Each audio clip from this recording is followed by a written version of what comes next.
it's been some distance now. What was your Superman pitch? You pitched another story after Man of Steel. I'll never tell. I'll never tell, but boy, it was fucking good. It was fucking good, and it was, Green Lantern was what had come to me, and Green Lantern's a tough one. It's a very that tough power. That it's a very the power is very the weakness very challenging. stuff. Yep, and I cracked it, and it was fun, and watching him learn how to use that power and giving that power a flaw, Right. so that it was not pure invincibility. Yeah. There was and it's all there. Was it just yellow? Like that was like you're talking about Green Lantern? No. Well, the whole the whole concept of Green Lantern is the ring has to be recharged. Right. The ring has to be recharged, and that's not a bug. That's a feature. That's the thing that made it. Yes, you have infinite power, but you only have so much. You only have so much battery life, right. And that can run out at inconvenient times. Yeah. That for me solved the whole Green Lantern problem. The costume is another thing, and you can figure that out if you. But here's the thing: I look at any superhero, and growing up, if you had told me that there would ever be a Captain America or a Thor that did not have me laughing hysterically at the character. Yeah. And how that is proof. Just check your certainty, man. When you dismiss an idea, you're not dismissing my idea, you're dismissing yours. You're dismissing your concept of it. In the same way I was dismissing mine. So I realized, don't worry about the costume, worry about the character, and how do you give that character tension and stakes. And also, how do you do it with Superman? And Henry had a take on that, and I suddenly realized how these two characters had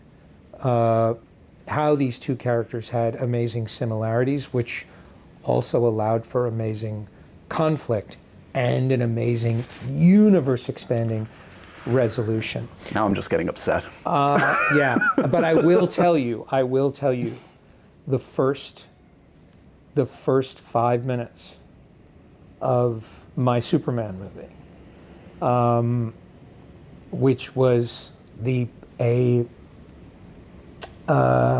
imagine you remember Pixar's Up? Sure.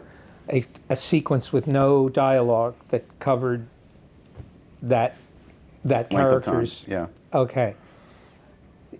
The first 5 minutes of the movie was a setup after which you knew exactly what made Superman tick, and exactly what Superman was most afraid of, and why Superman made the choices that he made. And it would have been epic. It would have been epic. In 5 minutes, the scale of the movie would have been absolutely extraordinary. And the other thing, and I hope that anybody who watches this movie, that enjoys the end of this movie walking away, that's the feeling I would want you to walk away from, because that's really what Superman is about. It's about hope, and it's about it being inspiring, and it's and the joy that character created. I don't think you need to live in the shadow of Donner's Superman. Yeah. I don't think you need to live in the shadow of John Williams' score.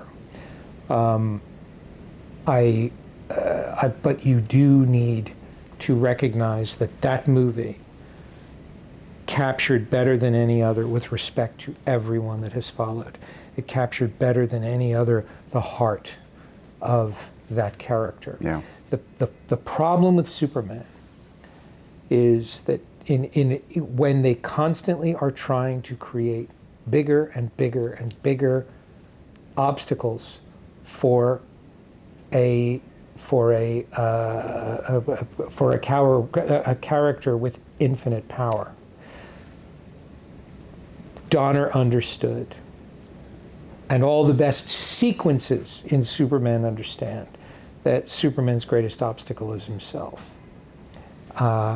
followed potentially by Green Lantern. All right, to be It's continued. all right there, guys. It's all right there, just sitting there waiting for somebody to make it.